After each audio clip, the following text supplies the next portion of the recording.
I think the bas mitzvah rule is a little bit disingenuous, personally, kloliistic. The rule is officially made to avoid competition. I don't think that's the reason for the rule, because then why don't bar mitzvahs have the same rule, right? I think the real reason to make the yeshivas rules is because yeshivas don't believe in the formality of bas mitzvah seudas, maybe because of the inroads of feminism. Nowhere in a child's life, in a person's life, do they have such exponential growth as they do during these years. That's not just true physically. That's true spiritually and ruchnius-wise. If you have a healthy, good Rebbe who's following a decent curriculum, which was coming out more and more, people aren't complaining. They complain when you get someone who's crazy, who reacts to chutzpah in unpredictable ways, who screams at kids. That's where you get the parents upset. I would say that the yeshivas here in Lakewood have really stepped it up when it comes to taking the secular studies more seriously and realizing that we can't just wing it like it used to be. I believe, this may be contrary to what people think, I believe that there's less chutzpah now than there was when I was growing up. I really believe that. I know it's contrary to what other people think. Welcome to the Learning Curve podcast, brought to you by Mishpacha magazine. We're raising children in a changing and challenging world.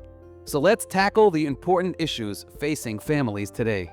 I'm Rabbi Garfield, Menal of Yeshiva Torah Emes in Houston, and I love talking about chinuch. I'm Rabbi Ari Schonfeld, Menal of Yeshiva Katana of Manhattan, Rosh Meister of Beis Tzipra Manhattan, Director of Camp Aish. I also love talking chinuch, and of course, a little bit of fishing. Join us as we answer your questions and discuss the topics that matter to parents the most.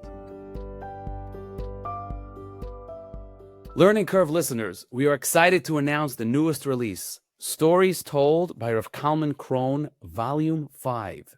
The reviews on this series have been fantastic, and many thousands have been flying off the shelves. Kids and adults absolutely drink up Rav Kalman's unique blend of exciting, hair-raising stories, overflowing and alive with Torah values and Yiras Shamayim from the Sfarim HaKadoshim. Now, if you're looking to elevate your family's reading material, you have to check out the incredible Emunah and Bitachon lineup from Israel Bookshop. A brand new release, fresh off the press, is Living a Life with Bitachon by Rabbi Yitzchak Zev Golombek. Rabbi Golombek is well known for his famous hotline by the same name, A Life with Bitachon. This book is all about practical, upbeat, and real advice for how to do just that. Actually live your life and the lives of your family members with true emunah and bitachon, a must-have for every growing yid. Strengthen your ruchnius foundation with Rabbi Reuven Schmeltzer's transformative series, Heart of Emunah, Soul of Emunah, and Joy of Emunah. Rav Schmeltzer, Talmud of Rav Moshe Shapiro Zatzal, gives over Yesodis and Emunah Pshuta with depth and clarity, plus hundreds of stories and historical anecdotes about Gedolei Yisrael. Next, get the clarity you need with Rav Chaim Vishnevsky's Tell Me the Truth. Real deal answers to tough hashkafa questions, where no stone is unturned and the most complex emunah questions are addressed with clarity and profundity. And master your mindset with Rav Yechiel Per Zatzal's series on the Alter of Navarrek's Madregas Ha'adam, Mind Over Man, exploring Tikkun and Middos, and Faith Over Fear, elucidating and expounding the radical Navardic approach to Bitachon. Head to your local Judaica store or visit IsraelBookshopPublications.com today to experience these life-changing Sfarim and more. Bruchim Habayim, and welcome back to another episode of The Learning Curve. As the summer months slowly dawn upon us, we're in Yimei Svira, and Rabbi Garfield, I consider it a schus to do what we do. We get to broach interesting topics, speak to a real array of people, members in Klal Yisrael. Maybe we're doing something right, because I feel like every episode we do, we touched the chord. We did the Rebbe, we touched the chord. We did it with salaries. That was a big thing. I don't know. I feel like we're doing something right. We discussed our last episode there by Yossi Zakatinsky Shlita from KMH and the Rav of many of the Thank You Hashem Balabatim. A lot of strong reaction. But again, we always say this, right? We're here to start the conversation, not end it. Right. It's funny with that last interview. I think a lot of people are very curious The people who are not part of the inner circle of the, what's it called? KMH, Kal Mavakshe Hashem. Mavakshe Hashem, right? If you're not part of the Mavakshe Hashem network, you wonder who's behind it, what are they thinking? And so I think we sort of gave people a glimpse behind the curtain. Some people thought, we should have been more aggressive and push certain things a little more. But I think we started the conversation, like you said. I mean, there's a lot to it. And right. You got to hear a perspective. I think it's funny that when we went off air after last interview, I think we both went, maybe ish lefishi tasai, that you are the philosopher, the visionary, the Socrates of the relationship. You were mesmerized by the Torah Shabbai, right? Yeah. The synthesis, the unification of Torah, the different strength. You were like a kid in a candy shop. And I was a little more, I want to say stumped. Now what? Yeah, a little bit. Now what? How is this going to help me get up in the morning for Shachris? Is this going to help my Shmir Shabbos, middos, my relationship with my children, my wife? It was harder for me to plug in the beauty and the depth of that. Maybe maybe just this strand of Torah. It was hard for me to plug that in on a practical level. I listened to it a few times since then. It's gotten a little less hard. It's an insight or maybe a window, a vista into an area of Torah that's new to me. You know what? You're reminding me, when I came back from Eretz Yisrael, I learned by Ritzi Koshlevsky for 4 years. He's a big Rosh Hashiva, as you know. And his shir is very masudar. It's very clear. He usually starts with the question, 3 rayas, whatever. Right. And then I came to another shir in Baltimore, and the shir, I just couldn't connect to it. I didn't know what the Maggid shir was trying to say. And I went through Bezra Neuberger, who's the Rosh Kollel, Zecher Tzadik Levracha, and I talked to him about it. And he said, and it took me a while, and I'm still not there yet, but he said, you have to know the difference between an essay of an argumentative essay versus poetry. And not every shir is clearly articulated like A, B, C. There are people who give shir in poetry, a dabble of this, a machshava of that, and you have to create the take it home part, Beautiful.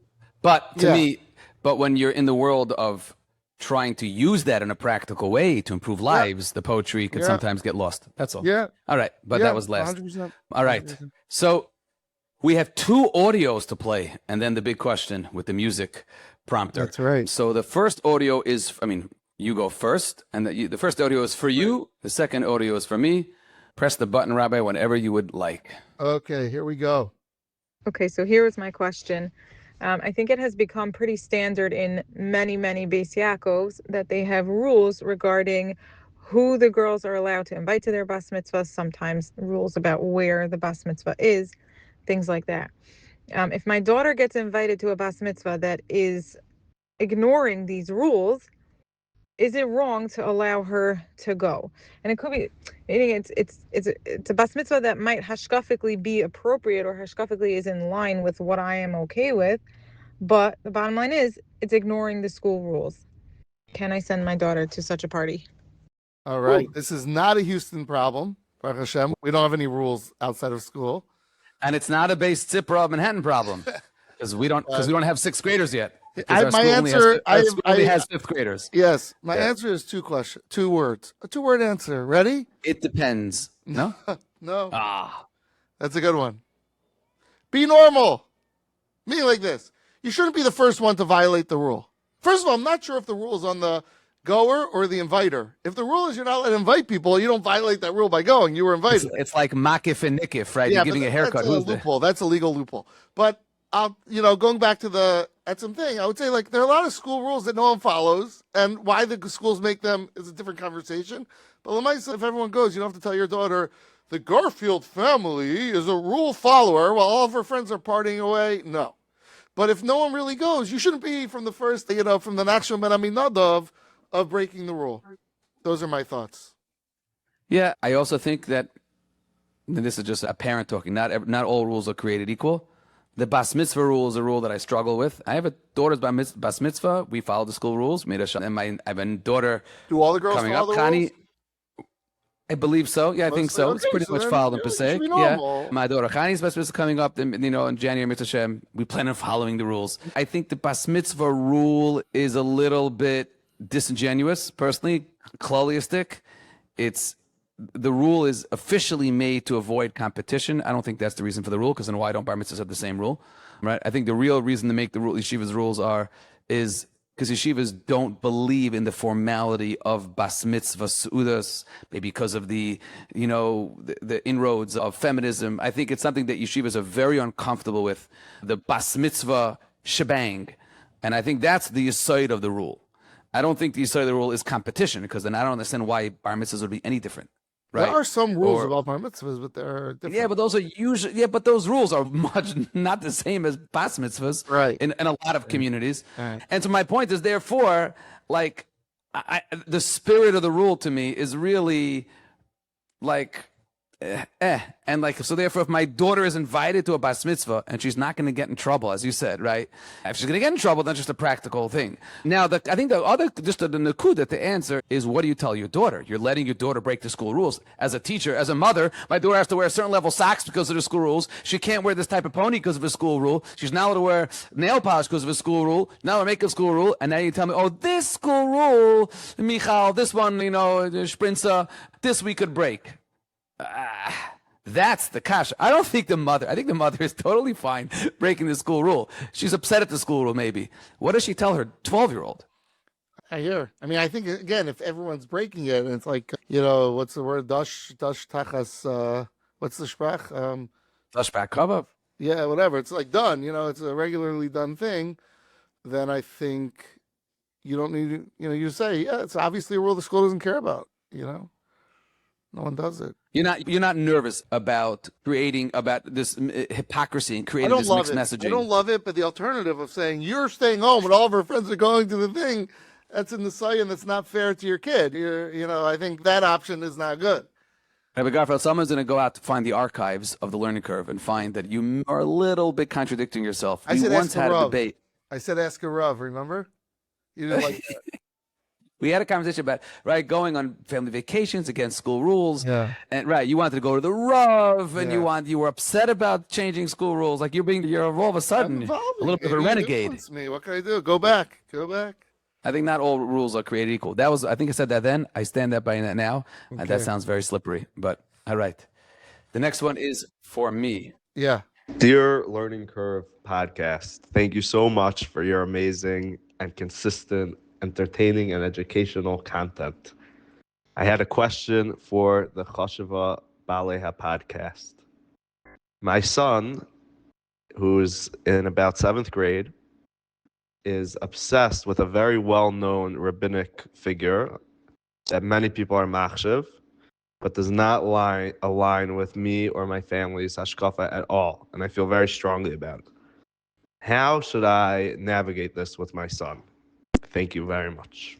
So why don't you start, Rabbi Schonfeld, since this is your question, by listing the potential rabbinic personalities that you think you might be referring to.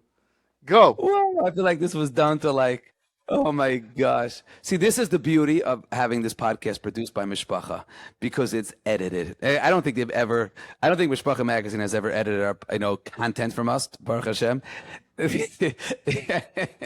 But, okay, I have to gather myself. I don't know of any rabbinic figure that I consider controversial, so I have a hard time relating. So this is, to me, all just theoretical. This is a hard sugya. And I think you might know where I'm going to go with this, Rabbi Garfield, and that is black and white versus gray. I was honored to speak at the hotel over Pesach, and it was on a panel, me and Nissim Black and someone else, about the view of the world through different eyes of certain segments of Klal Yisrael. And Nissim Black spoke about Gerim, was fascinating, and someone spoke about secular Jews in Kiruv, and I spoke about middle school children. And I did my black and white speech. How kids don't understand nuance, and they see the world in black and white. Mesifta is maybe that turnover, and that's where these things start happening. The mind is able to develop it and so on. But a 7th grader, see, this is the challenge of a 7th grader. 7th graders in their minds if you're a Talmid Chacham, then you're Chashuv. And especially if you're Rosh Hashiva, and especially if you're respected by thousands of people, right, you are a Talmid Chacham. They don't have the nuance of Elu ve'elu divrei Elokim Chaim, or I think your hashkafas are incorrect, and my Rebbe holds that you're krum, my Rebbeim hold that's the wrong hashkafa. They don't have that. I don't think generally they have the ability to be nuanced.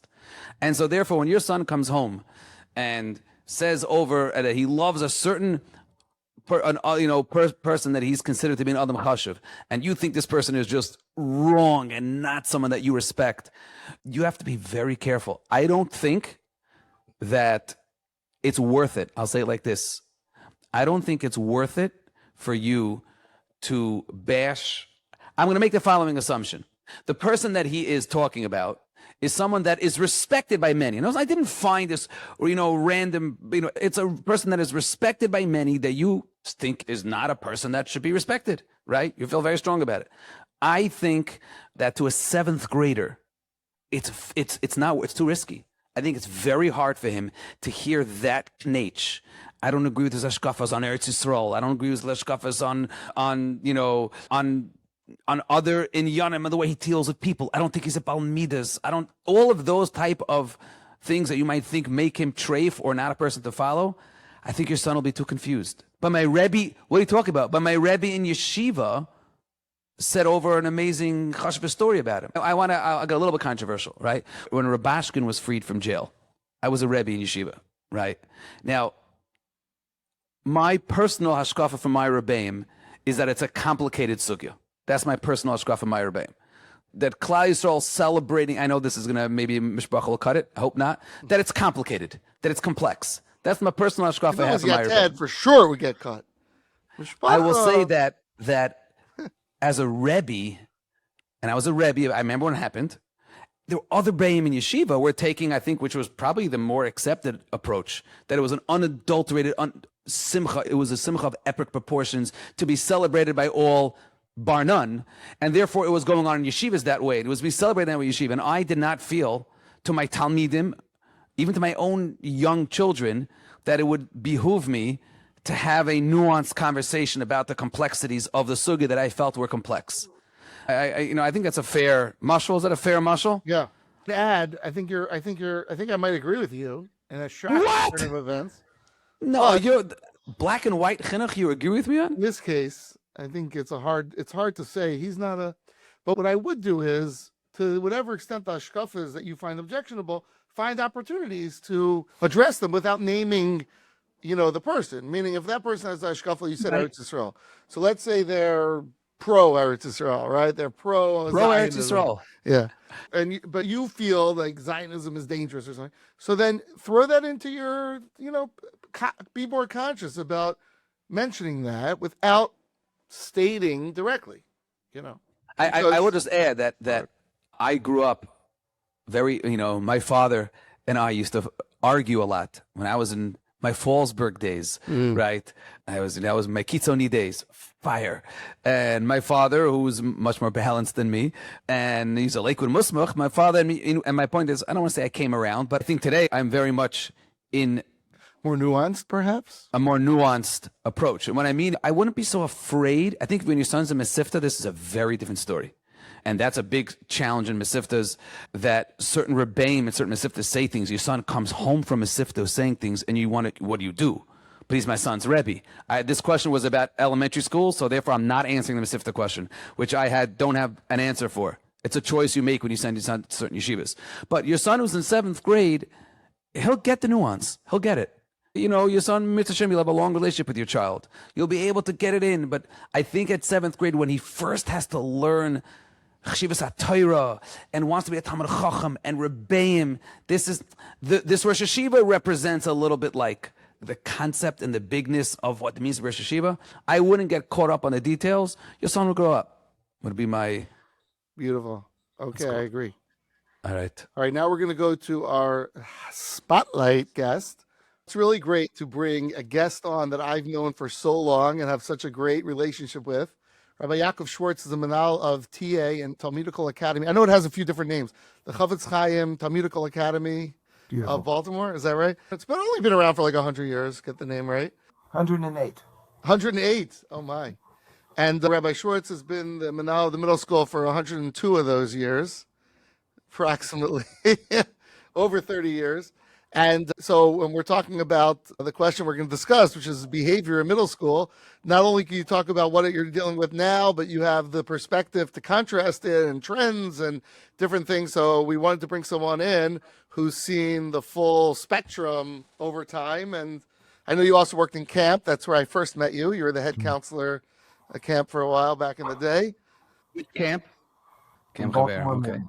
The original one, the one that exists today, as wonderful as it is a different. Anyway, so the way we're going to do this is I'm going to ask you a question, and then we're going to ask you to start by responding to it, and we'll see where the conversation goes. The question's a little long, so stick with me. Dear TLC, my boys are normal, fun, rambunctious boys, and we try very hard to instill good middos in our kids by teaching and modeling. Our oldest is in 6th grade, and it feels like we see a digression as he gets older.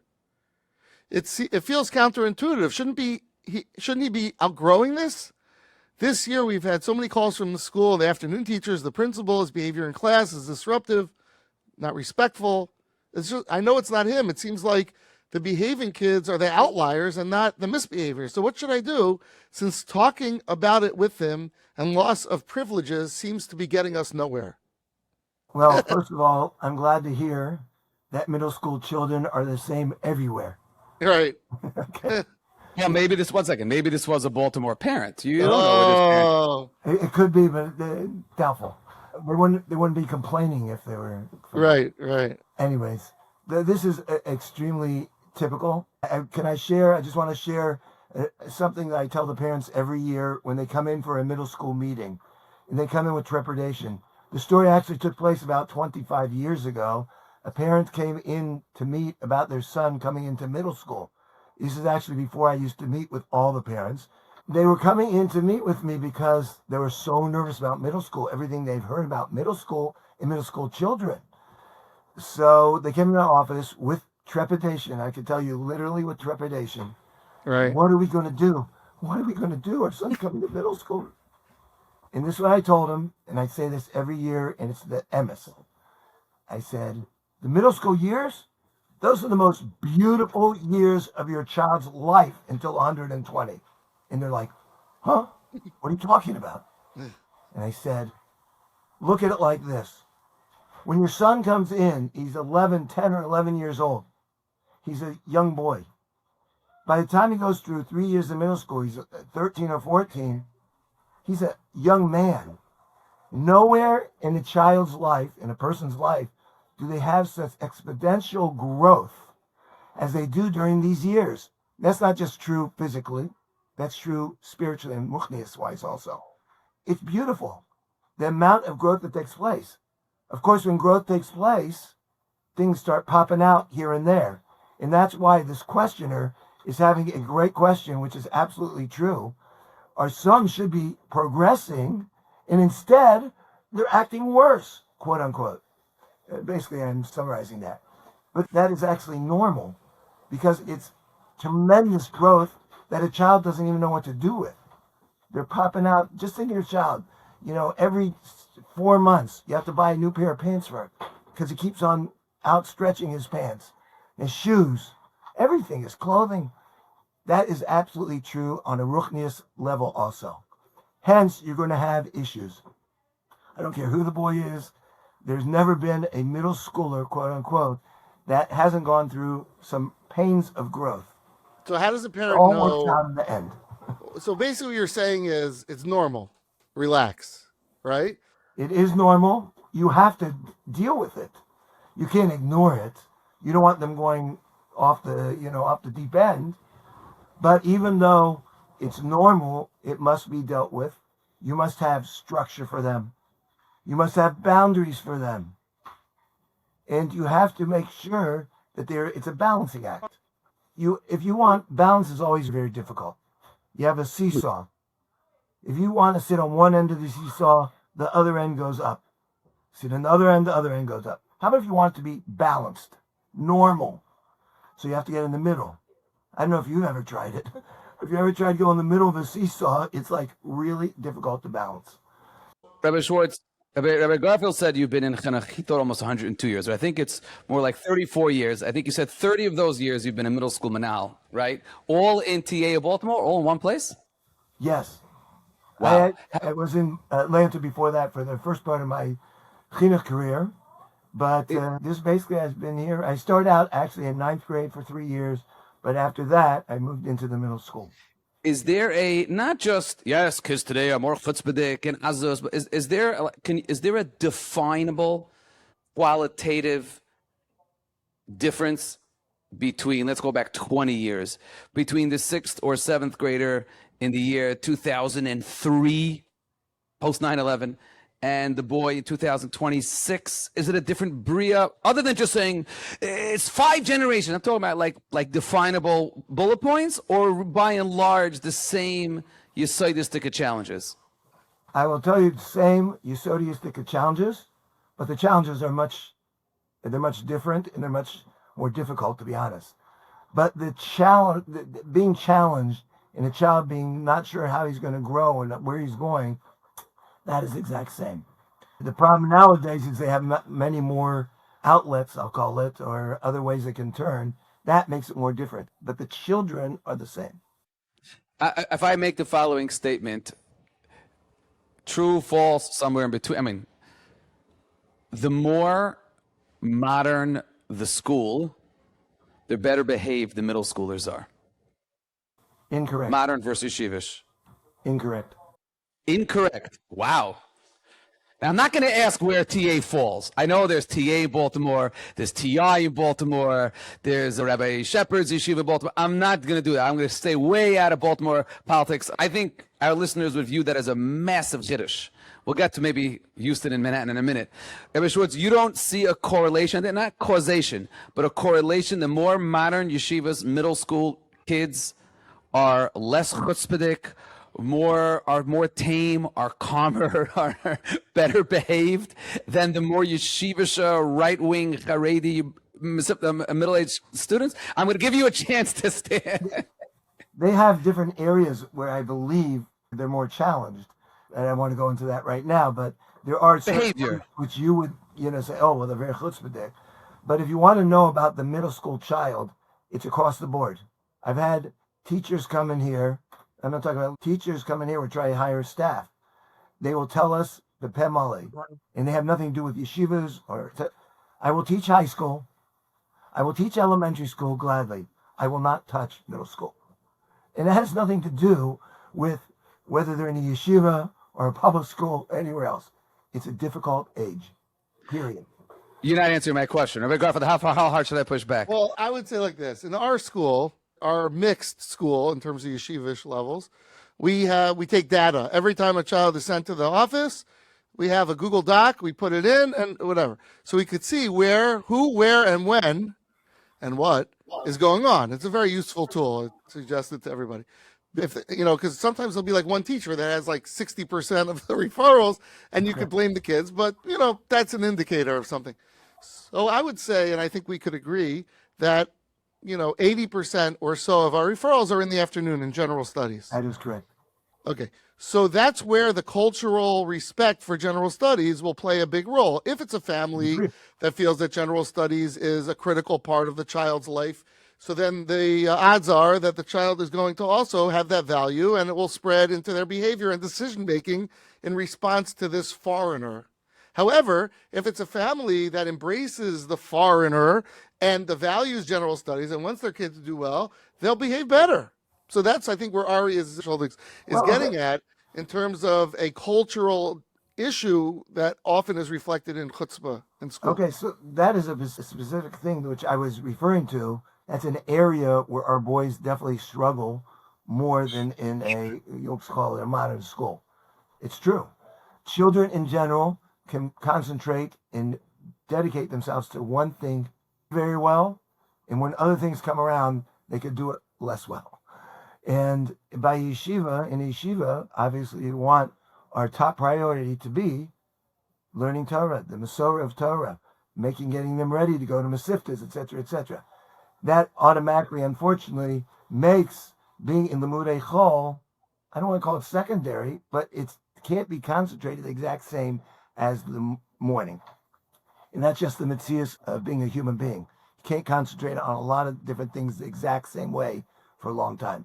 So for our yeshiva, and I'm sure it's true in Rabbi Garfield yeshiva and others, we want to give the best structured program we can in the afternoon. Do the boys treat it the same as they do the morning? No, unfortunately not. We would like to, they do, we try to get the derech, so we work on it hard and we do a pretty good job, but I cannot tell you the exact same. So, to your point, there are areas that are more challenging for them, but I don't say that's because modern schools kids are more respectful. In yeshiva schools, they're less respectful. All right, all right, let's say, Rabbi Schonfeld, hold on. Let's say you had a magic show in a school. Okay, just picture it. You have a magic show. You brought in a magician. He's a little corny. He's not perfect. He's good, but he's not perfect. You don't think a more Yeshivish chevra will eat him alive much faster than the modern chevra would? Again, you're talking with about the jokes and the machin leitzanas. They kill the guy. Okay, Nothing to do with respect of general studies. No. Again, there are, and I don't want to get into different areas, but there are cultural differences between the way yeshivas approached, schools approached in those two camps. I'm not going into what they may be challenged with because they will be challenged in certain areas. I don't want to talk about that, but we are definitely challenged. The learning curve is a hard-hitting program, Rabbi. You want to know if we have challenges? Yes, we have challenges. As you have challenges. That's it. But I'm asking the other way. How come you think your yeshiva is so much better? It's almost, what could we say to that parent? I can speak for myself. My middle school behavior is fine. I'm not saying there are more. I think everything you said about Schwartz is beautifully accepted about the challenges, the ruchnius, the growth, the growing, therefore the more chutzpah, all of that. And there are teachers that won't touch middle school. Agreed. I was an 8th grade Rebbe. I love middle school. But we have a wonderful middle school and a wonderful, this parent who's writing this question is not in my school. And I don't think it's in Houston, and I don't think it's in TA. So maybe I'm wrong. I don't think by and large it's in TA. I think it's in the more yeshivish circles. So what can you tell that parent who's like Rabbi Schwartz? Maybe I should switch my kid to TA. But Rabbi Schwartz, my son comes home, and my son all of a sudden, he's being chutzpah that he never had. He wants to cut class in the afternoon. He can't get teachers. There's no one home. It's chaos, and that's dripping down to my son. Okay. Now, maybe you say... Okay. So what I want to say is we're changing the question from about you as a manal of TA and changing it to you as a mechanech with experience who would speak to someone, not a TA per se, but in a place that might be more poorly executed in the afternoon. Okay. Right. Okay, so you're going to, again, like you're saying, you're going to a different problem. I'm not saying we don't have issues in the afternoon here also. I understand them very well. And we go through teachers, and I understand all that. With that being said, it's incumbent upon the yeshiva, if they want to have an English program, a Limudei Chol program, to put into motion different types of programs for the children, which I'm sure a lot of them do, which will, number one, give them guidelines, number two, be, give incentives, three, delineate exceptionally well what your expectations are, realistic expectations, and make sure you have, which is the hardest part, make sure you have the staff that's able to deliver on that. And I'm thinking the more yeshivish schools, what I'm saying is they really take people who are Rebbeim quality type of people, and they try to put them into the classroom in the afternoon, which is ultimately the answer to the problem that you're bringing up. Ultimately, what should really happen is that our system, as long as we want to have Limudei Chol in our schools, needs to train, I'll call them Rebbeim, for the afternoon. They should be treated like Rebbeim. They should be paid like Rebbeim, if that's good or bad. But they should be paid same as a Rebbe. They should be trained to give over that miksoah of what the school wants, because the children ultimately will have more respect for them because they are B'nai Torah. So Rabbi Schwartz, I'm so happy you said that, because I 100% disagree strongly. Nope. Good. I agree. I want to explain. I ran a panel at the Torah Soul Convention this year on general studies principles, around 25 general studies principles, and I co-moderated. the event, and I I'm actually sorry I found it missed it. funny. What? I'm sorry I missed it. And as I started out by saying I find it odd if anyone would see my general studies report card in middle school, and then here I am moderating the general studies panel. It was all principles, and this came up that in the more yeshivish places, getting rebbeim seems to be the answer to all this. And on the one hand, 100%, when you get a rebbe, as you said. So if of course, I'm not 100% disagreeing. When you get a Rebbe, the chutzpah basically disappears. If you have a competent Rebbe who's in the afternoon and is good at what he does, then he can manage a classroom. Correct. To me, now maybe you're going to tell me, I'm just unrealistic. Maybe. To me, when you hire a Rebbe to teach, I'm talking generally, science, math, history, ELA. I fought with Glustin about this. We had an argument about this. Those rebbeim don't love George Washington and the Bill of Rights. They don't love the laboratory experiments. Sometimes, but you'll have a very rare Rebbe that is into science and into ELA. They need the money, and therefore they work in the afternoon. They're in education, so it's something that they're comfortable doing. You're doubling down on the message that this is something that is just not important. It's impossible to have a kid. You are correct. To have a kid, I will tell you, when our teachers that are the best teachers in my school are the teachers that have passion for what they're teaching. They love science and math and history. And when we have when they make the kids dress up our fourth grade teacher in a wax museum, and each kid makes a different character from history, they live it lahavdil, like our Rebbeim live Torah. I'm not saying to that degree, but they love it, and that is what gives over to the kids the ability to succeed and to want it. When you have an English staff of just Rebbeim, you might you're lowering your ceiling. Then maybe that's enough. And I know that in Lakewood, it's basically they gave up the battle of trying to find qualified. It's very hard to find, and maybe culturally that divide is just too strong. It's just, to me, such a chaval that you're paying tuition and you're for a education that is just by definition subpar. Rabbi Garfield, am I wrong? Am I wrong? No, you're not wrong, but you're living 40 years ago or 50 years ago. I'm living 40 years ago. It doesn't exist. Oh, That's going to be the soundbite to remember.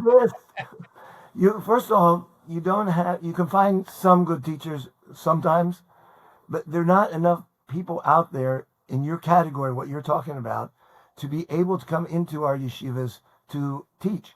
They don't exist. Whatever's going on outside in the outside world, it just doesn't stem, as you pointed out, does not stem with our hashkafas, with what we want for the children, who we want them to be exposed to, etc., etc. It's beautiful and it's the right idea. And I agree with you 100% 40 years ago, but they don't exist now.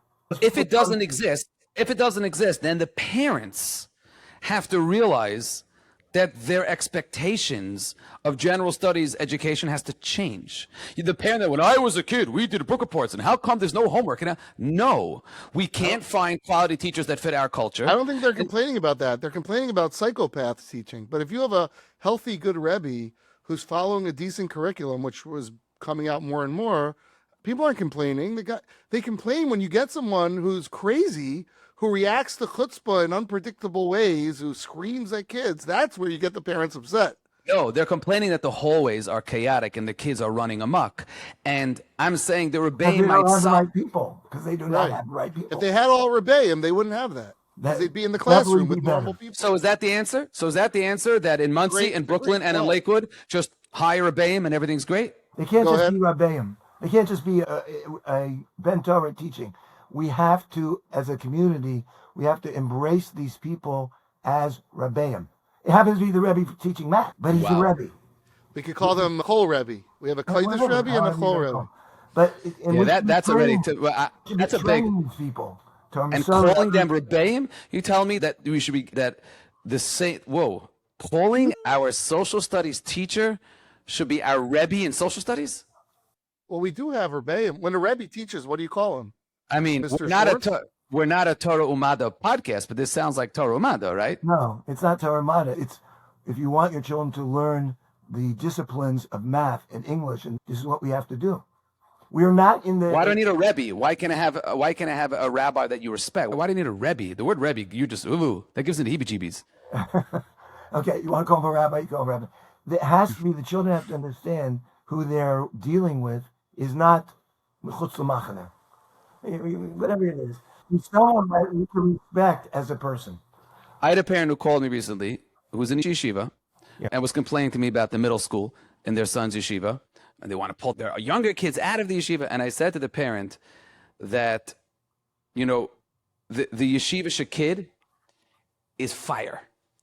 And fire warms, and fire also burns. And I want to explain. The reason why your own son in the morning is more excited, maybe, for Shakvatayr Balpeh in 8th grade and wants his Rebbe to say over Reb Chaim, right, and wants his Rebbe to do extra taisvis, is because of that yeshivish kid who comes from a home in which that's stressed more, and therefore there is a warmth and a fire in learning that yeshivish kid has that trickle down economics, trickle down yeshivishness to your kid. On the other hand, the reality is that the yeshivish families do not have at all the same haracha and the same value for secular education, not just college. In general, for general studies, most of them go to Mesiftas, obviously, like in Lakewood. Like in Lakewood, right, you have to realize in Lakewood, 98% of Mesiftas don't have general studies. Correct. So that yeshivish kid in the afternoon doesn't care and shouldn't care. I will just, in my yeshiva, in Yeshiva K'tah Manhattan, our challenge is the Chabad boys. We have a lot of Chabad boys in yeshiva. All the shluchim in Manhattan sent to our yeshiva. Superstar kids. Wonderful boys.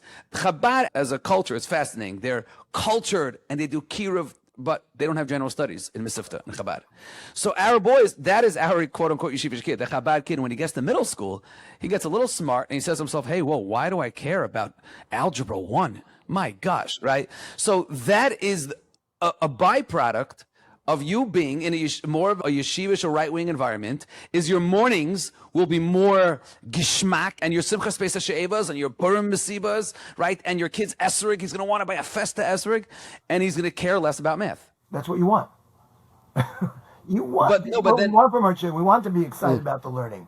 But then also, you have to accept as a parent the consequence of that is that in the afternoon, he's going to care less about math, generally speaking, and care less about, and, there's also the cultural, Rabbi Garfield alluded to it in the beginning, very smoothly, about the cultural relationship between the Umas Ha'olam and Klal Yisrael.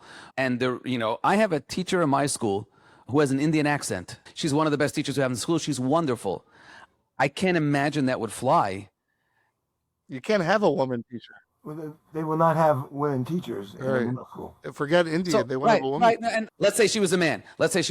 It wouldn't fly. That exists. It wouldn't fly because of the way she sounds. And She's too foreign. Not in GA. We're talking about in places that don't have Goyim. Could be. If they respect the teacher and they respect what they're doing, and it's kind of the way the teacher comes and presents themselves, then they will gain the respect of the children. We have it all the time. Does TA have non-Jewish teachers? You have non-Jewish teachers? Yes, we do. But it's harder and harder to find them, and we really try to have from teachers, but it's not always possible. We always will go to the quality. We always try to get to the quality because ultimately you don't want chaos in your hallways. Right. We don't want chaos in our hallways. It's terrible. It's the exact opposite of what we want from our children for have derech eretz. But so, Rabbi Schwartz, as we sort of, we discussed a lot about schools. We hacked it up. Right, now let's get We're talking about schools, and all the people listening are not running a school, or some of them are not running a school. Most of them are just parents who have kids. So what advice would you have, going back to the question as we sort of get towards the end of the interview, so what advice would you tell a parent who has a kid in middle school in a more yeshivish place where the standards are low and they see their kid, they're getting calls, your kid is acting up. Like, what advice would you have to a parent? She's saying, he or she is saying that the loss of privileges doesn't seem to be working. Would you give them, what advice would you have for them other than that's lacha? Okay, so parents need to set up with their children. They have to have a very open dialogue with them. It's not the end of the world if their child gets in trouble. They have to have patience. One of the most important things in middle school age is savlanut, savlanus, having patience with your children, because they are testing, they are growing, they really don't even feel, they're not in control of themselves many times. So you need to have a lot of savlanus with them. You need to talk to them. And we need to say, you may have to say it 50 times. This is our expectations of you. This is what our family holds important. This is what we expect you to do in school. And tomorrow, you might do the same thing. And you got to call them back in. And it's not even about the punishment or what are we going to do to him. It's about consistency of the message you want to give to them. And I agree with Rabbi Schonfeld that parents that give up on it and then expect the school to have a perfect program, even though they could care less about it, it's not going to work. The parents have to have values themselves that they give over to their children. And they're going to get in trouble sometimes. But we're going to talk to them. This is who we are. This is our family. This is what we expect from you. And we understand there might be some people doing that, but you have to repeat the message and even pre-record the message before they get into middle school.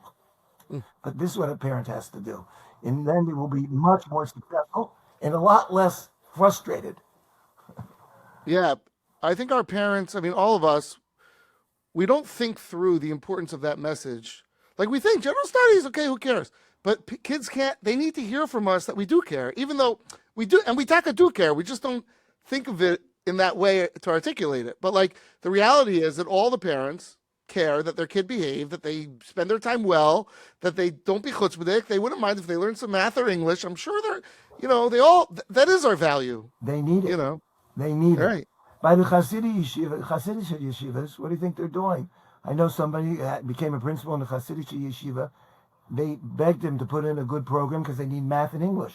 They need the children to be functionable, and they weren't being functionable. So they brought in this principal, Ben Torah, but not a Hasidic person, to set up their program that they'd be able to have good math and good English. And he spent years doing it, and they did a pretty good job.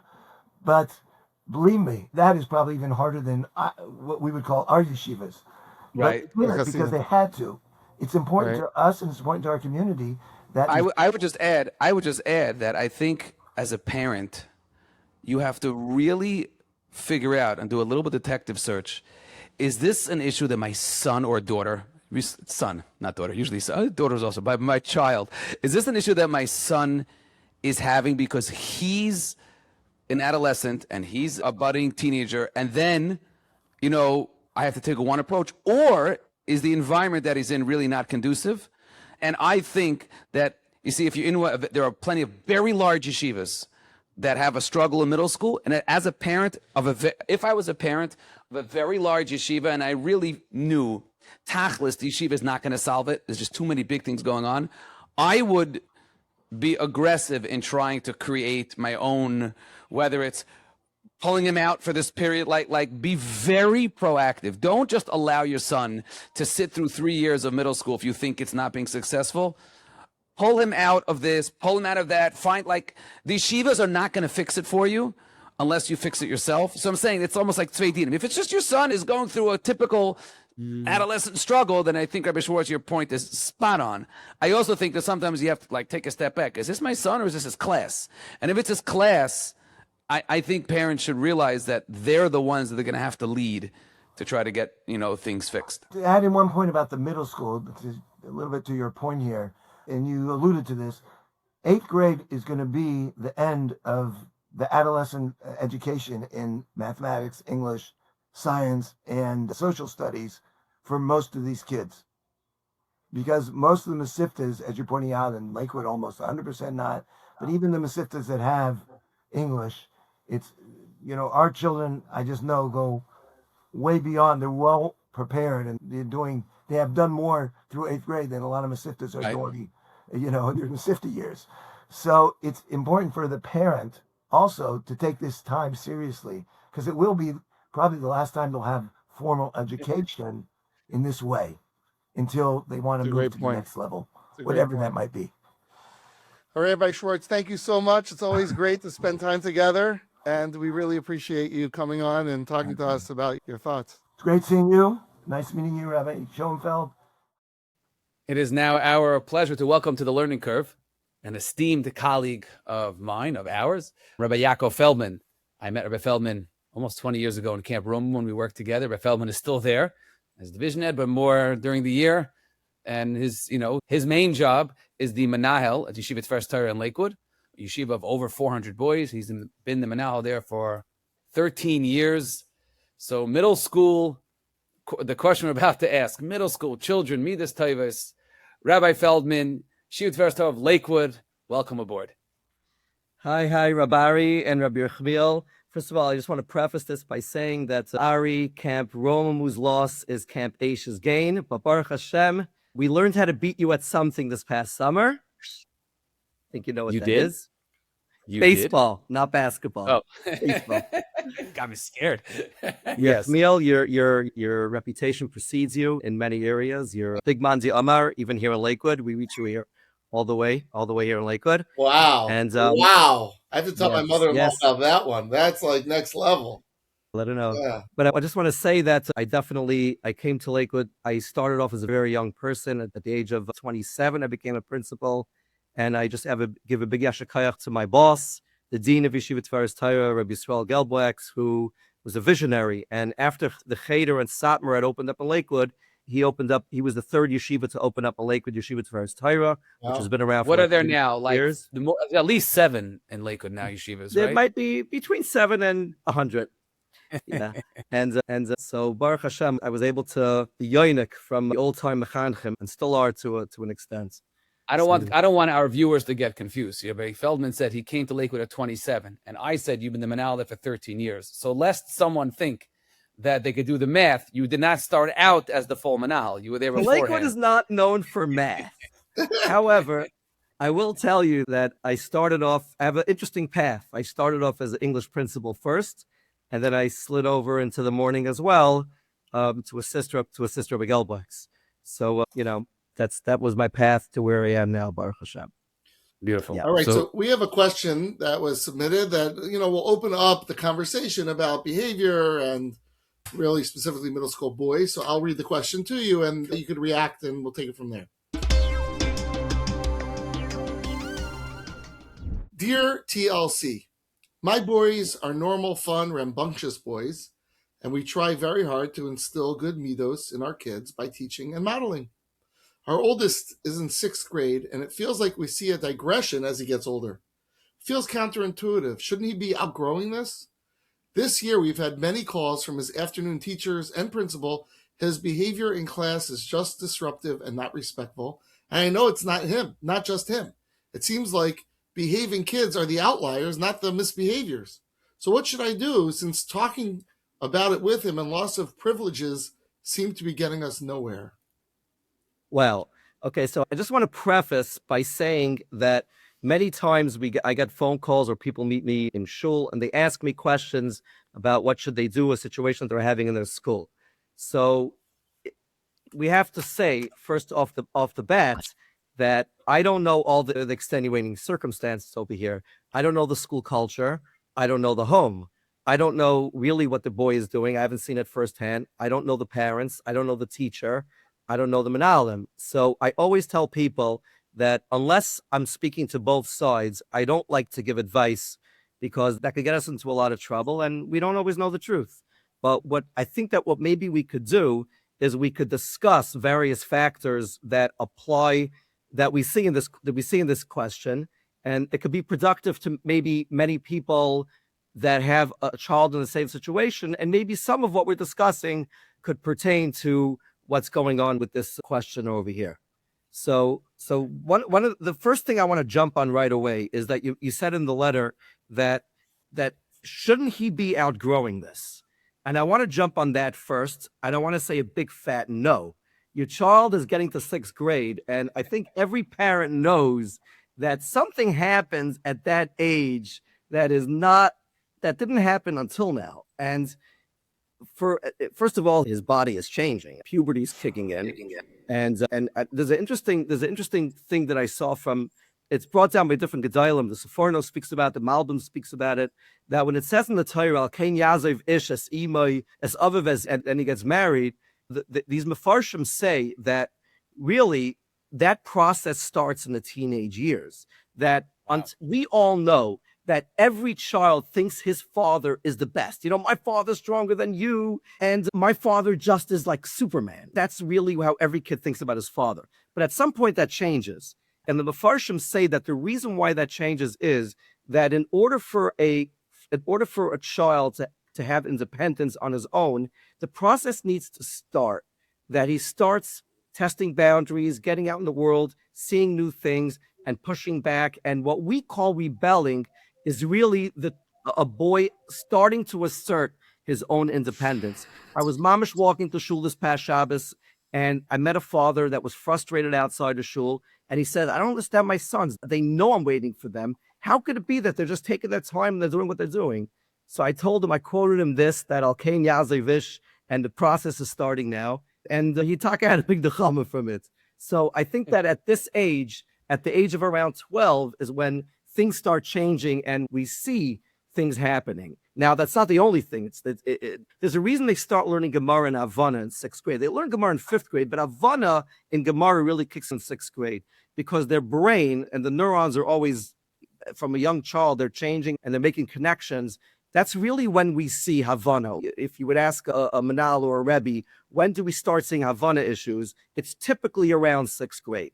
And what's happening is that they're starting to develop skills, critical thinking skills, and that's going to start leading them to questioning things as well. Now, that's the child. We only spoke about the child himself. But as far as school is concerned, I don't know how it is in out-of-town places. In my school, we have women teachers through 5th grade. And I don't want to sound, like whatever, a feminist, chas v'shalom, but we know that the best teachers in the world are women. I said teacher, I didn't say rebbeim. I said teachers.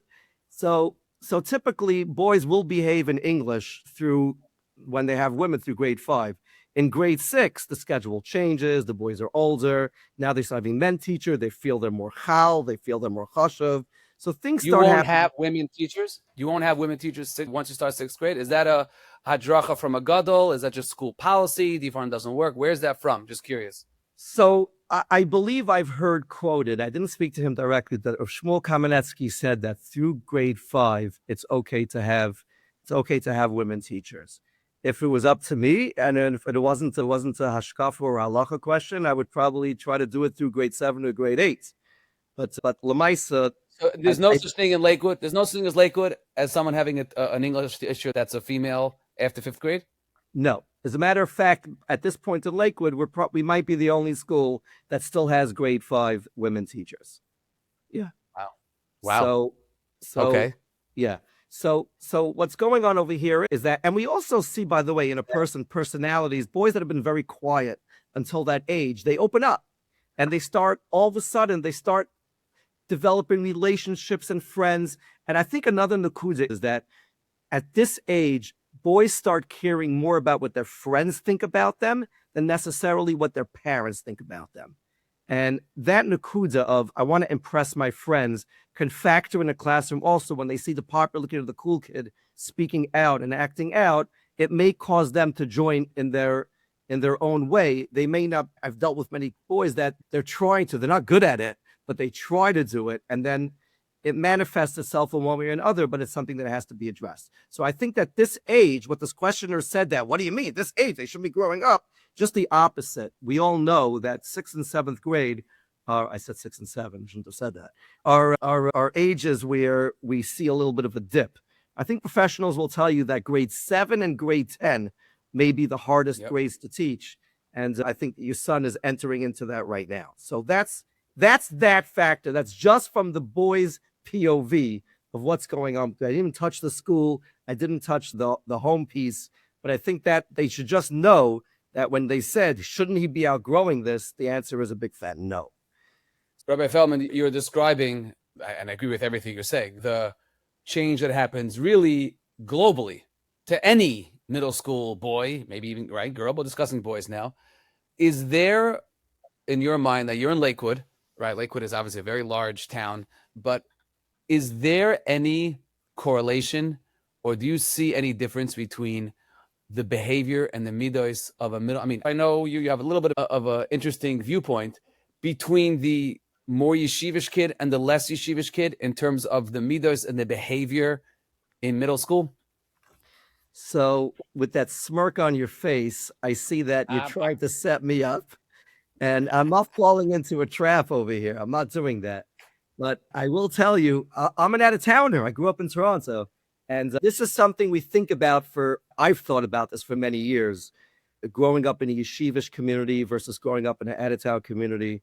And it's something that's been discussed a lot. And I will tell you that I've seen boys with beautiful middos from the most yeshivish homes in Lakewood. And I've seen boys with, not just the opposite, from homes that were maybe you wouldn't expect it from. So what I will tell you is that the home has a major, I wouldn't say the yeshiva as much, the yeshiva does, but the home has a more of a factor in why it is. We could sit there and psychoanalyze why it is that people think that maybe in more yeshivish places, the kids are maybe more sharp and more outgoing. My personal feeling, what I think, this is as much as I'm going to say on the matter, is that my personal feeling is that it's a lot about culture. And culture in a yeshiva environment, which is definitely Lakewood and other places as well, I'm sure Muncie, I'm sure other places that you're brought up with this mahalach that we teach kids to question. We teach them to always ask and never take anything for granted. They see their fathers learning. They see the learning going on. They see the rischa d'oraisa. They see that in yeshiva, and it's encouraged. So I think that there's a certain sharfkeit that comes along with that. And the fact of the matter is that yeshiva boys, for better, and maybe sometimes not for better, are a lot more sharp in that, because that's their environment that they're in. And it could carry over to other parts of their life. Sometimes it doesn't. That's probably where the parents come in, where the schools come in. So that could be why it's perceived that in a more yeshivish place, the kids may be more sharp and they more have a challenge in that area. That's my theory. I don't know if it's true. Have you noticed any change over the years in terms of how this expresses itself? Like today versus 10 years ago? Or 20 years ago? What I would say is just the opposite. I would say that the yeshivas here in Lakewood have really stepped it up when it comes to taking the secular studies more seriously and realizing that we can't just wing it like it used to be. And we should take them, and they're hiring professional rabbeim. It's not just, okay, it's the afternoon. I happen to have a mila that I'm there in the morning and there in the afternoon as well. So I get to see the children see that there's a carryover from the morning as well. And it's not like, oh, there's the morning, then there's the afternoon. It's two different things. And I think that in every school, there should be a very tight bonds between the menahel and the principal, that everything should be done together, and the boys should get the vibes. They should get the feeling that there's collaboration going on there. And as to quote Rabbi Gelbach Manal, who was quoting his Manal from when he was a kid, where you have to be a 24/7 Jew. And to be a 24/7 Jew means not just the learning in the morning, and then when it comes to the afternoon, throw it out. You're a 24/7 Jew that you have to have middos the entire day as well. So what I hear you saying is the schools have changed, right? But I'm asking you, have the kids changed? I believe, this may be contrary to what people think, I believe that there's less chutzpah now than there was when I was growing up. I really believe that. I know it's contrary to what other people think.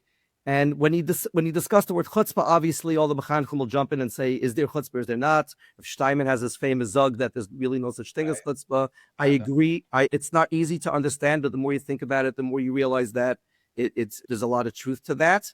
And I really believe that really what we see today is that they're more comfortable with adults. It used to be that an adult was a big people tell me, I don't know if they're saying it to me as a gnai or a shvach, but they're saying to me, oh, the kids just schmooze with you when they walk into your office and they plop themselves down in the chair and they have conversations and they ask you for soda and a slush and a candy. And I never would have done that with my manal. And I feel that's what works today better, when the mechanchim have such a tight connection that a kid is comfortable walking into an office, sitting down in a chair and talking out his emotions, which is something that kids do a lot more today than they used to. So my point is that there was an adult and a child, and there was like you had to know your boundaries. And today those boundaries have crumbled. And that's really society. I really don't think that could be changed. We could maintain it and we could demand and have expectations, but children have changed. I'll tell you just for an example, like, let's say, why is it that children have so many more allergies today than they had 30 years ago? I don't know the answer to that, but the fact is that it is. Why are children have so much anxiety today? I don't know. There's definitely much more anxiety. I have some of the best kids in the school, the top boys in learning, and they're most popular, and they're good looking, and they're ridden with anxiety for no reason. And that's something that we never saw 20, 30 years ago. How's their 3-pointer shot? How's their outside shot? Is it also good? I will tell you, Rabari, that seeing you be on the court with people that are 7 inches taller makes me think I can play also, but that went out the window very quickly. I was just saying that what we see is that's the way the children are different than they were. Yes, they know much more what's going on in the world. They're more susceptible to that. I believe that's one of the causes of anxiety, that parents should not be showing their children, not because of ruchnius reasons, social media and things that are going on in Eretz Yisrael, and look at that cool interception of a missile. That's another topic. You could have a whole other workshop about that. But when kids see that, they might say, wow, but then they have nightmares about it. And then they have anxiety. That's one of the causes of anxiety. But children are so much more exposed to what's going on in the world than when we were growing up. And that's something so they're different. So the original question was swinging back to what Rabbi Yechmiel was saying, that, are children different than they were 10, 15 years ago? They're very different, but not necessarily for the worse. I believe it's not a chutzpah issue. I believe there are other factors that cause different things to happen. Yeah. Do you see any effect of, and this is obviously a Lakewood specific question, the fact that the Mesivta getting into Mesivtas in Lakewood is almost like an industry on of its own, and sometimes the kids, there's like the sugi of getting into Mesivtas, does it maybe at too young of an age make the kids a man de Omar? You know what I mean? And it's almost like we give them too much power. The Lakewood kid who's in 8th grade and is making backroom deals, his father with the manal of this yeshiva, it's a very hard, I know it's a hard for myself. industry. Are you saying, I don't know the Lakewood matzav enough, is it that the kids are like sought after opposed to the pressure to get in? Is that what you mean? Yes, and but it depends. Obviously, there's different levels, different types of kids. But I think there is this option of being sought after from an 8th grader, and the Rebbe is working on your behalf, and that makes the kids an equal, maybe, to an adult, Empowered, yeah, in a way that is unnatural and unhealthy. Is that a fair? Yeah, so I do want to just jump in first and say that thanks to one of our Rosh Yeshiva, Rabbi Yisrael Newman, and other Askanim, this year there's been a major change in the way Mesivtas were done. And Baruch Hashem, these issues were caused by many successful Mesivtas and many children.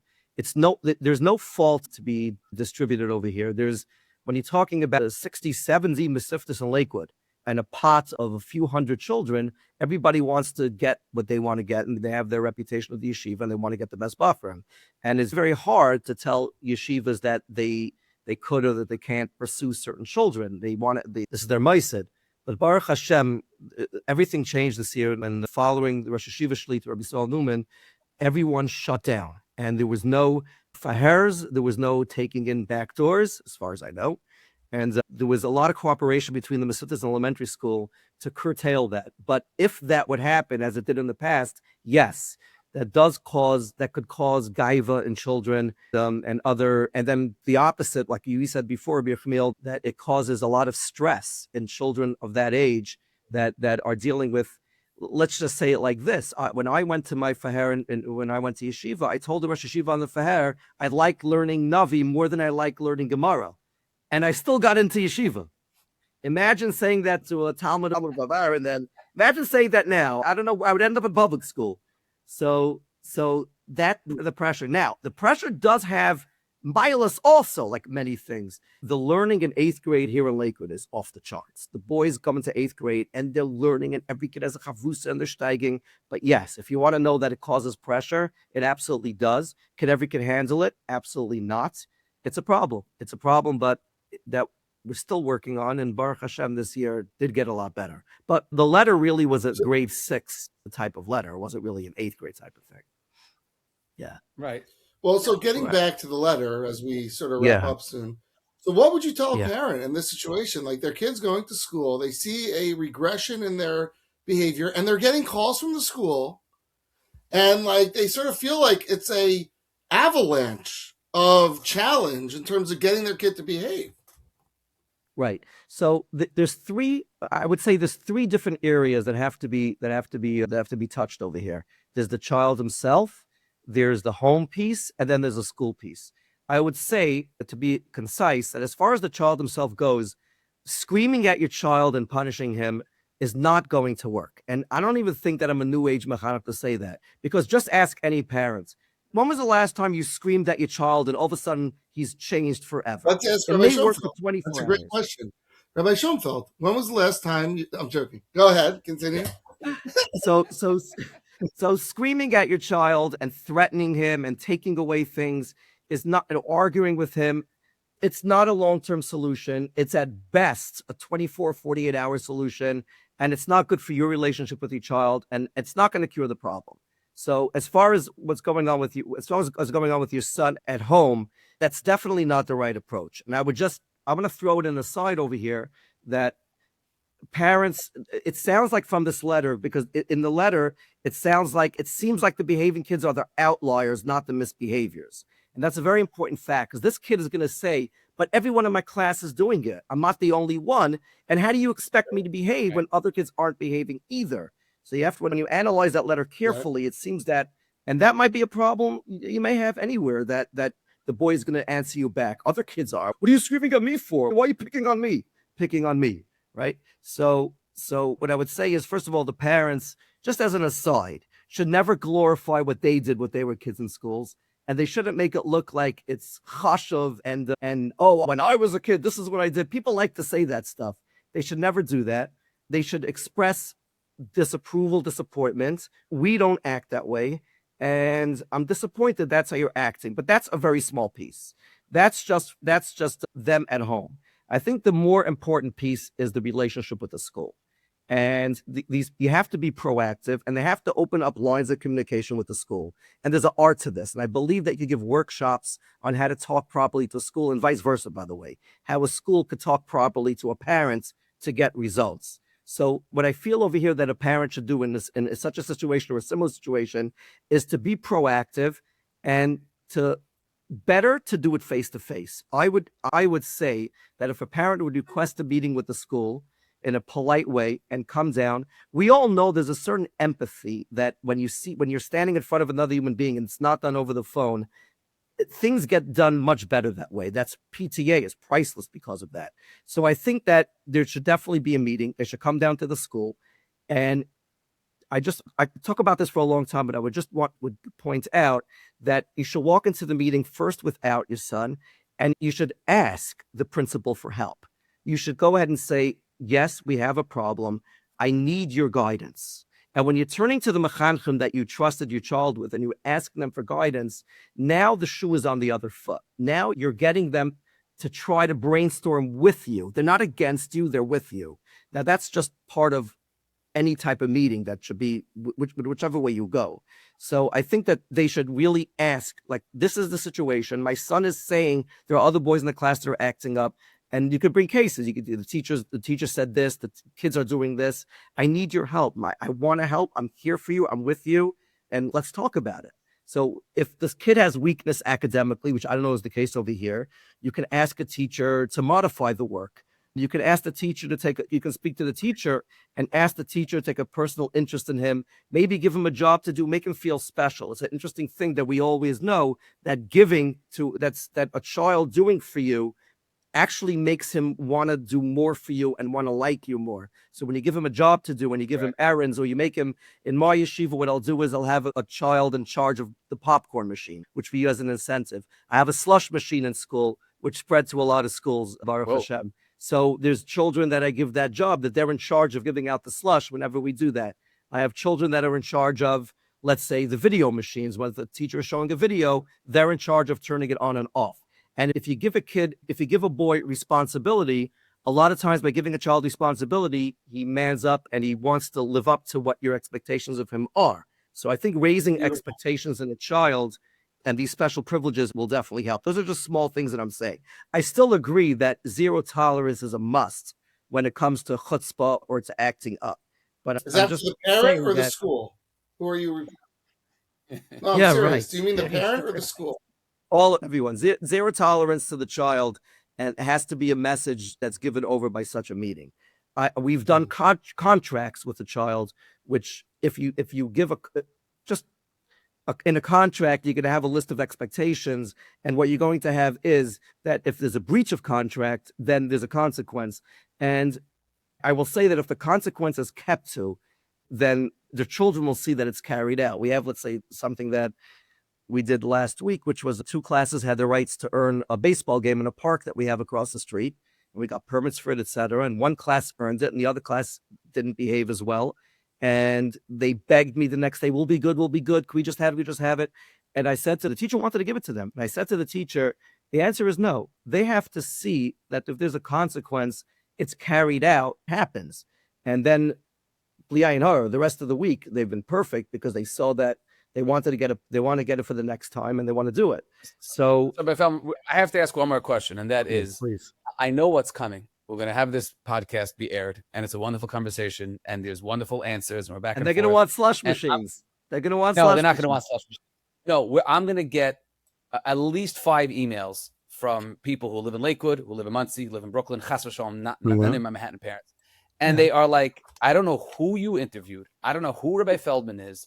I don't know who the Manalma you're talking to. My kid's yeshiva is not less chutzpahdik. My kid's yeshiva is not in control of the afternoon. My son's chevra and his own, they're horrible. It's chaos. I pull them out in the afternoon, blah, blah. And you're claiming, and I'll give you the last word, that like picture that is painted by these frustrated parents is really the outliers in the system. And really, by and large, the system is, again, generally speaking, humming along, tremendous improvements. Our general studies in the afternoon is better. The kids that are acting out the same that they are in Houston and in Lakewood and in Manhattan, and really deal with the parents and come in and talk and ask for guidance, that there isn't I don't want to use the word crisis, but a massive, like chaotic Hefkervelt in the afternoon in many yeshivas. And therefore, your response to that email that we're going to get after this episode is? So someone came over to me on Shabbos and he said to me, I'm looking into a teaching job and I was told that I should go teach English. Should I go into a certain yeshiva? And I said to him, my recommendation is at this point, when you're starting out, not to go into a certain yeshiva, because maybe that yeshiva has a reputation as being a little tougher in the afternoon, and maybe try a different yeshiva first and, get some experience. I can't speak for every yeshiva, but if you're sending your child to a yeshiva where the afternoon is chaos and the description that you gave over is that it's a hefkervelt and the kids are doing crazy things in that yeshiva, I'm sorry, I don't have a solution for you, because you're going into a situation where it's mismanaged. So what would you want me to tell you? You want your son to be an angel where everyone's throwing things and acting chaotically around you? I'm not a malach. I don't have a fix for that. I don't have a fix. I would recommend that anyone who's sending their son to a yeshiva should maybe look into all aspects of the yeshiva when they're applying in primary. I know in Lakewood it's not easy. Sometimes you don't have a choice what yeshiva you're getting into, etc. But maybe that's something you should have thought of before you sent your son to that yeshiva. I'm not putting any yeshiva down. I don't know it's that way. You're the one that said that there are. I happen to know a lot of English principals in different yeshivas, and Baruch Hashem, there's a lot of talent in Lakewood now, a lot of homegrown talents. But there's so many. There's just the number game alone, it brings out such incredible up and coming menalim and principals that they're working on it. It's something that we're really working on, and like I said before, being a 24/7 yid. So again, if a parent is saying that if it's really true that the school is just a mess and everyone's doing their own thing, I don't have an answer for you. I mean, maybe you have an answer. I don't know. Maybe you have an answer, but I cannot speak to that. The yeshivas that I know and that I deal with, Baruch Hashem, good. You'll have a better teacher. You'll have a teacher that's a little bit weaker, But overall, I believe, contrary maybe to what other people are saying, I believe that we're getting better. Now, there's another thing about the afternoon, that we're having a paradigm shift in what we're teaching. I think the whole old curriculum system we're moving away from, and we're entering into the 21st century of what is necessary for a yid to make a parnasa. That's another podcast. That's definitely another podcast. But I want to just end off with this.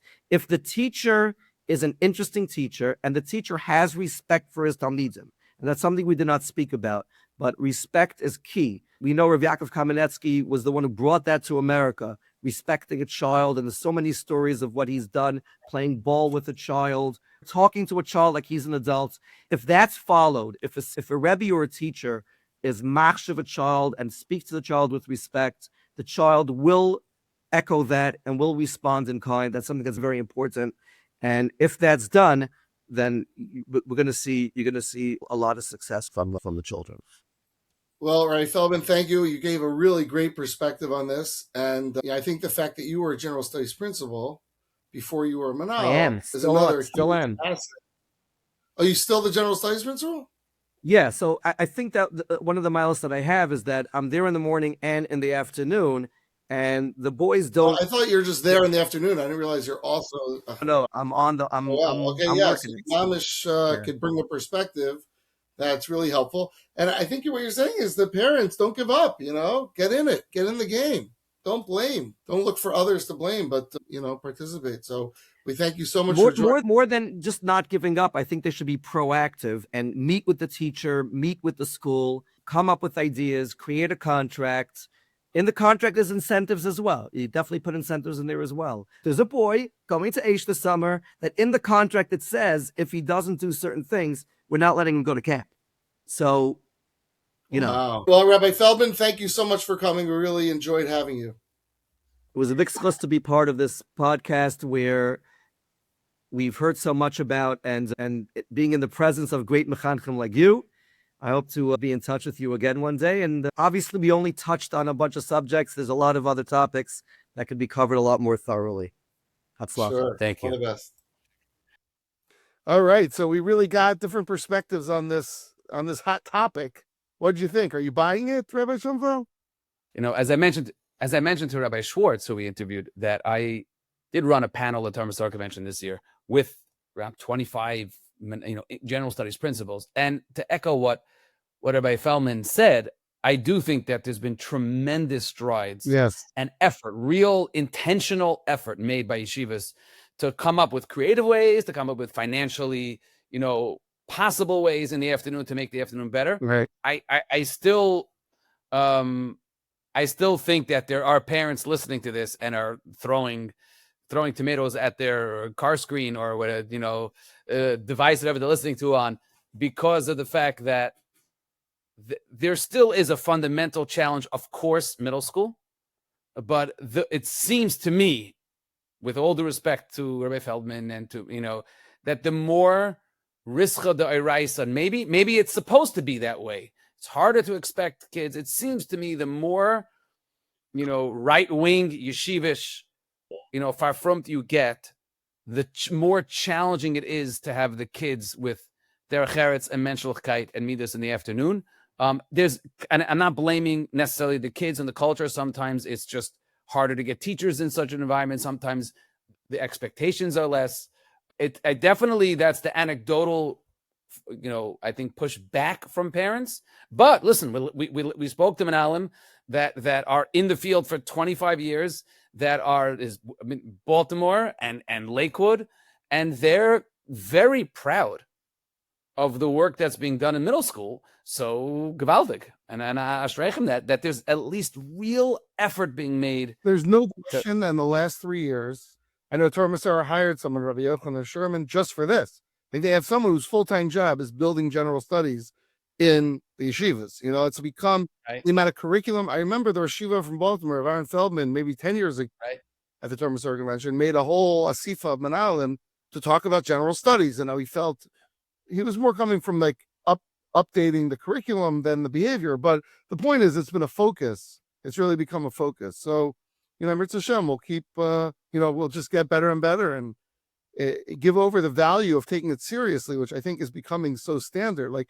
we got to take this seriously. I don't care how from you are. We got to take this seriously, not because Rumada, just because Todo derech eretz, like mitzvah. But to me, the hardest tightrope to walk is you have to have at least you have to do is have derech eretz. I don't care if you learn in the afternoon. I don't care if you don't. Like, what is that? And that is a very hard message to a seventh grader to tell him. Really, I don't care about the afternoon subjects, but at least don't be a mechutzaf and make a chil Hashem to the teacher. I think that is the fundamental challenge we have. That in many yeshivas, that really the haracha and the value for secular education in middle school, and we keep saying this, where in Lakewood, 95% of Mesiftas don't have general studies in Mesifta. Right. So it's a very hard sell to a middle school kid to take it seriously. So now he's not supposed to take it seriously, but he's not supposed to throw spitballs. It's just a harder sell. I think the more our community moves away from college and moves into, nursing homes. No, but the more at the same time, the curriculum itself, I think is outdated. It's outdated. Alluded to, is they're trying to make it more aligned with the real life needs, and that's all related to that. Right. Well, thank you for joining us on the Learning Curve podcast. I always give out, as in my very proud job, the contact information, the email, the phone, but now it's with a little extra energy because we're excited to announce that we are going to have our second live episode. It's going to be episode 15, so it's in a number of weeks. But in the meantime, we need to collect questions and comments that we could include. So we ask you to start thinking about that and sending it into us. You can either send an email to thelearningcurve@mishpacha.com. That's spelling out the words thelearningcurve@mishpacha.com. Or you can leave us a voice note at 443-686-9339. That's 443-686-9339. Rabbi, it's been a pleasure. Always the best. Take care.